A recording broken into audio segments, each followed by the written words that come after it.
Welcome to waves media.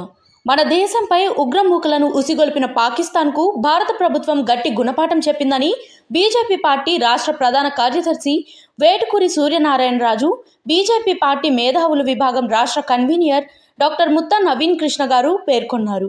ఆదివారం Kakinada Gokulam road విశాల mart నుంచి అల్లూరి సీతారామరాజు విగ్రహం వరకు ర్యాలీని రాష్ట్ర కన్వీనర్ డాక్టర్ ముత్తా నవీన్ కృష్ణ ఆధ్వర్యంలో నిర్వహించారు. ఈ సందర్భంగా మీడియాతో మాట్లాడుతూ ప్రధాని నరేంద్ర మోదీ నాయకత్వంలో భారత్ అత్యంత శక్తివంతమైన దేశంగా ఎదిగిందన్నారు. ఇండియా జోలికొస్తే ఏం జరుగుతుందో పాకిస్తాన్కు మన సైనికులు రుచి చూపించారు అన్నారు. ఈ కార్యక్రమంలో బీజేపీ నాయకులు, కార్యకర్తలు, అభిమానులు, శ్యామ్ ఇన్స్టిట్యూట్ విద్యార్థులు తదితరులు పాల్గొన్నారు. ఆపరేషన్ సింధూర్ దీన్ని మన త్రివిధ దళాలు ఎంతో చాకచక్యంతో ఈ ఆపరేషన్ సింధూర్ ని నిర్వహించి పాకిస్తాన్ లో ఉన్న ఉగ్రమూకలందరినీ కూడా ఒక్క రోజులో ఉండబెట్టి మన భారతీయ సత్తా చాటారు. అలాగే మన భారతీయ ప్రభుత్వం, భారతీయ ఆర్మ్డ్ ఫోర్సెస్ అందరూ కూడా వాళ్ళు సక్సెస్ఫుల్ గా ఈ ఆపరేషన్ సింధూర్ ని నిర్వహించినందుకు వాళ్ళందరికీ సంఘీభావంగా ఈ రోజున మేమందరూ కూడా మన మధురానగర్ నుంచి నాగపల్లితోటి జంక్షన్ దాకా అందరూ ప్రజలు స్వచ్ఛందంగా వచ్చి ఈ ర్యాలీలో పాల్గొని వాళ్ళ సంఘీభావాన్ని తెలియజేశారు.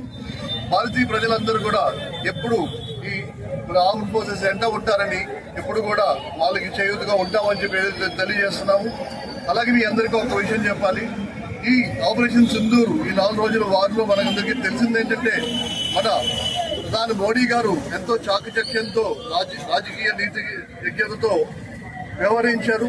దాని మూలాన పాకిస్తాన్ మొత్తం ఏకాకైపోయింది. ఆయన తీసుకున్న నిర్ణయాల వల్ల సింధు నది జలాల నీటి తీసేయడము, అలాగే ఒక టెర్రరిస్ట్ యాక్ట్ జరిగినా కూడా యాక్ట్ ఆఫ్ వార్ కింద తీసుకుంటామని వాళ్ళ చెప్పడము అంతా కూడా ఏంటంటే మనం ఎంత ఈ యుద్ధంలో గెలిచామో తెలియజేస్తుంది. మొత్తం ప్రపంచం అంతా కూడా ఎప్పుడు లేని విధంగా మన భారతదేశాల ముందుంది. ఇంకొక విషయం మీరు అందరూ తెలియజేస్తుంది ఏంటంటే, ఒక అణ్వాయుధాలు ఉన్న దేశం మీద వాళ్ళ ఎయిర్ బేసెస్ మీదకి వెళ్ళి వాళ్ళ ఎయిర్ బేసెస్ ధ్వంసం చేసిన మొదటి దేశం ఏదైనా ఉందంటే మన భారతదేశము. మన త్రివిధ దళాలందరికీ కూడా దీని మీద కంగ్రాచులేషన్ చెప్తూ వాళ్ళందరి తరఫున సాల్యూట్ చేస్తున్నారు. జై హింద్, జై భారత్.